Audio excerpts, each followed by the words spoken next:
Watercolour eyes. How do you paint the eye with watercolour? I get asked this question so many times, and I myself do understand the fascination with painting the eye with this transparent medium that builds intensity in see-through layers. This is why I have a few tricks to share with you today that will help you achieve more realistic but still expressive looking results. So if you want to find out what these are, stay along for the ride.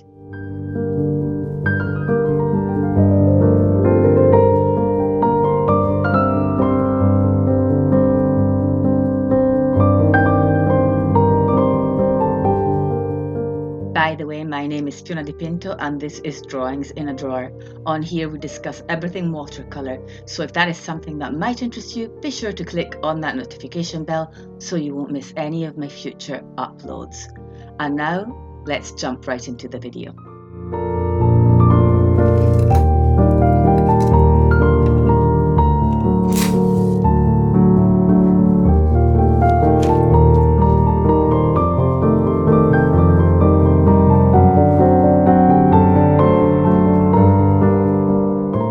I never start painting the eye. I love breaking in portraits with a mix of cerulean blue and cadmium red light, or simply with the murky paint that's left on my palette. I don't think this is mud because it's not opaque. To me, this is a way to start off with a muted tone that I know will help the eyes stand out. So I effectively start with the skin surrounding the eye. I like to do this wet and wet, and I like to change the ratio of red and blue in my mix to make it look warmer or cooler, because the skin around the eye will naturally have a variation in temperature. So if we get that across, we can say we're off to a good start.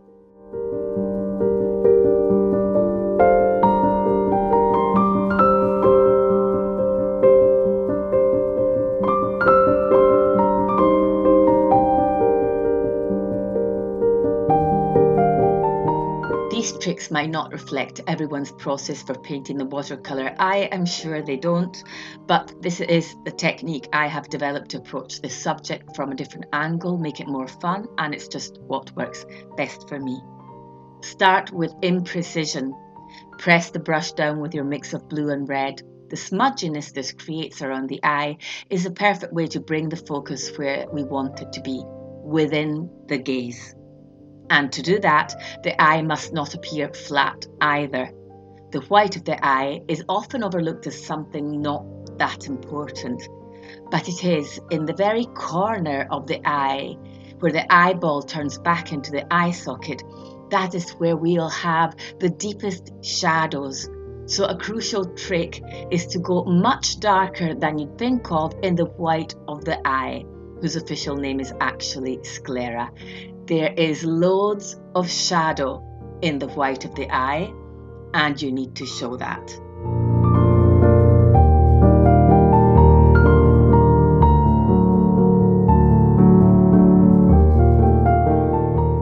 Another trick I use to paint the watercolour eye is to lift.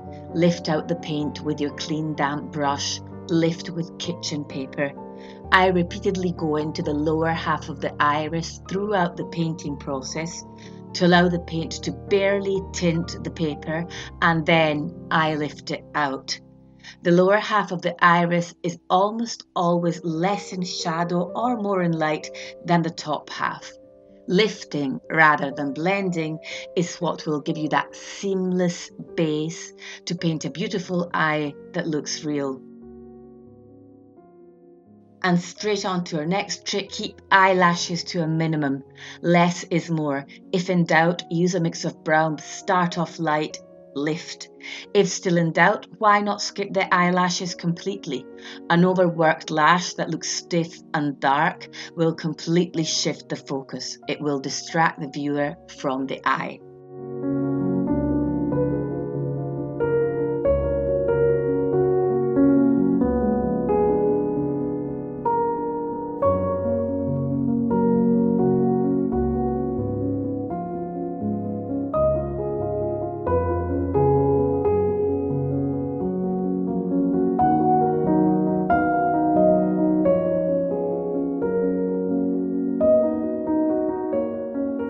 like doing a lot of lifting in my work. It allows me to assess how much colour I've put down. It allows the colour to stain the paper. And then when I lift with my clean damp brush or with my kitchen paper, I know that I can go back in and make it darker, but at the same time, I'm really getting this beautiful effect where we have a nice, clean transition from a darker value to one that's getting lighter, and that is what I love to do inside the iris, but also inside the white of the eyeball, which is called the sclera, which will also have darker shadows up above and in the corners. So that's always something we should keep in mind as well.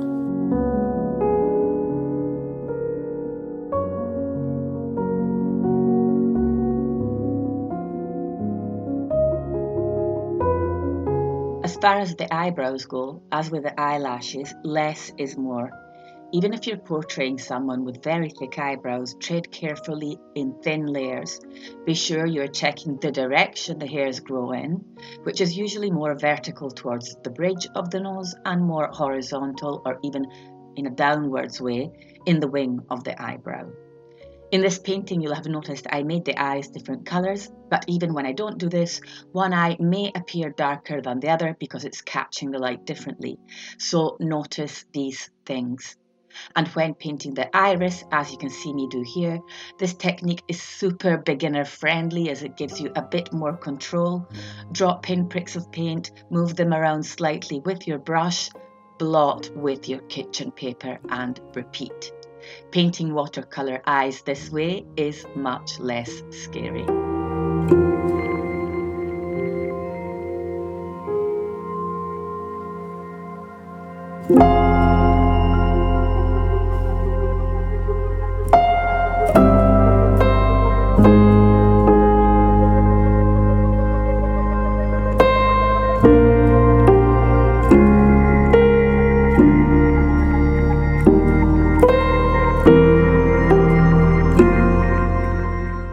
This is a very important trick. Make the top of the iris darker.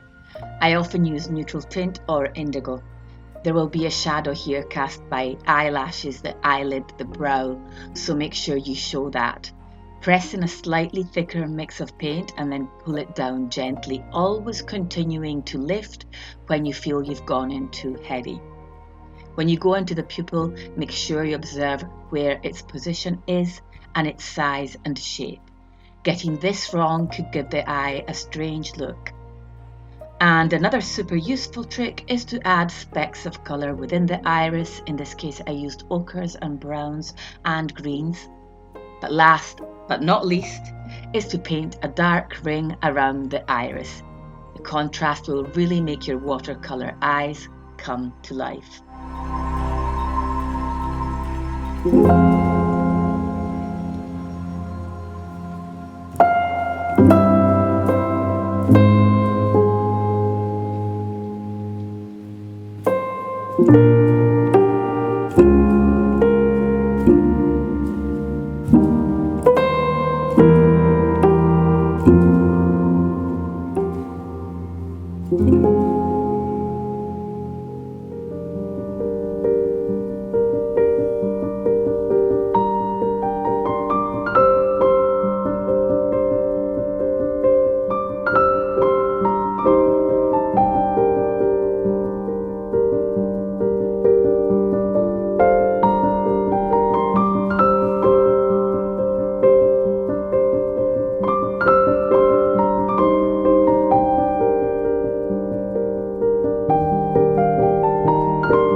bear with me while I go in and paint a background before even having finished off the eyes with what I call the cherry on the cake, but we'll see that in a minute. This gives me the opportunity to say to you that what you see in the sketchbook are finished paintings. I'm well aware of the fact that someone who is starting out in watercolour might be daunted by seeing a sketchbook like this, but if you look back to my older videos, you'll see that I used to consider my sketchbooks ugly after having seen the various flip-throughs here on YouTube. I think that with a small Bao Hong one, maybe it's a format, I don't know. I've just transferred my paintings from a watercolour block to a very portable and high quality sketchbook that takes heaps of paint and water. So this is not really a sketchbook anymore, is it? Because these are not really sketches. I've just changed the location of my paintings for the time being. My regular sketchbooks are not as aesthetically pleasing as this. Again, you can check my older videos, and I still have sketchbooks like these, which you will also be seeing on this channel. I hope you understand what I meant by all this.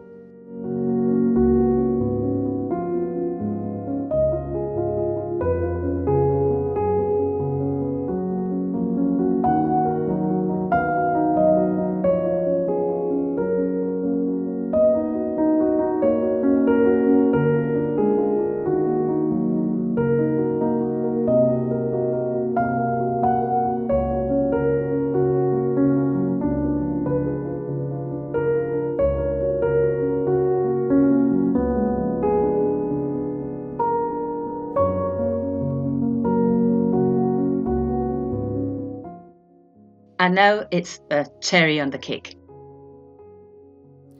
Painting highlights is my favourite part of painting the eye. It's just a cherry on the cake of the whole experience. And I have 3 ways of adding these. It's either with gouache or with acrylic or with white gel pen, if you can get one that works, because yeah, I've been having a hard time finding these. Or the alternative, of course, is the white of the paper. So the highlights you see right now are just the white of the paper that I did not paint on.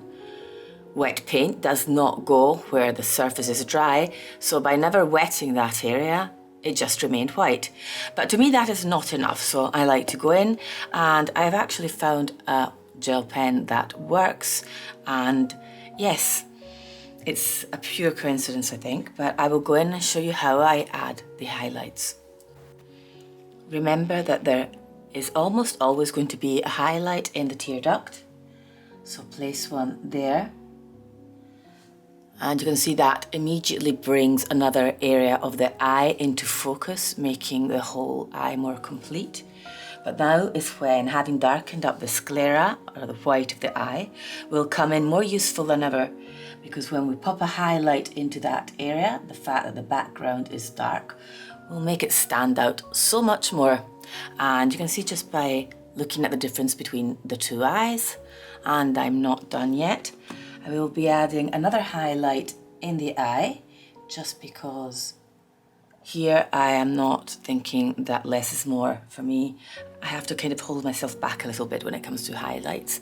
So I added another highlight and another one at the top of the iris, where it's darker, where we have that darker shadow cast by the eyelashes, cast by the eyelid.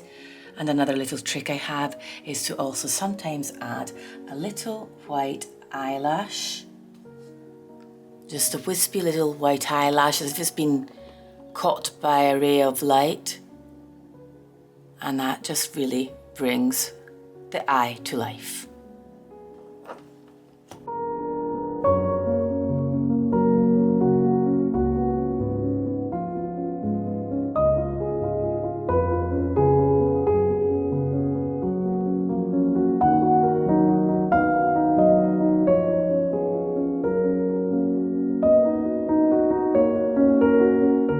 So I know I have shared some more known tricks with you, and I've also given you some tricks that are less commonly shared, at least as far as my experience goes. Out of the more unusual ones, I would like you to remember to start off with a muted tone around the eye and not inside the eye. Make the white of the eyeball darker than you'd think, and use the paint and lift technique within the iris and as freely as you possibly can, as this will help you to gradually acquire confidence. If you want to connect with me, you can check all the links down below, my newsletter, my tutorials, but most importantly, our amazing art community with live monthly challenges and painting sessions and projects. Also, join our Facebook group to share your work if you try to paint this eye. It's a good place to get gentle but constructive feedback. I will see you next Sunday. Don't forget to subscribe. See you in a week. And feel free to binge watch my other videos if you want. That really helps my channel reach more people. Bye for now.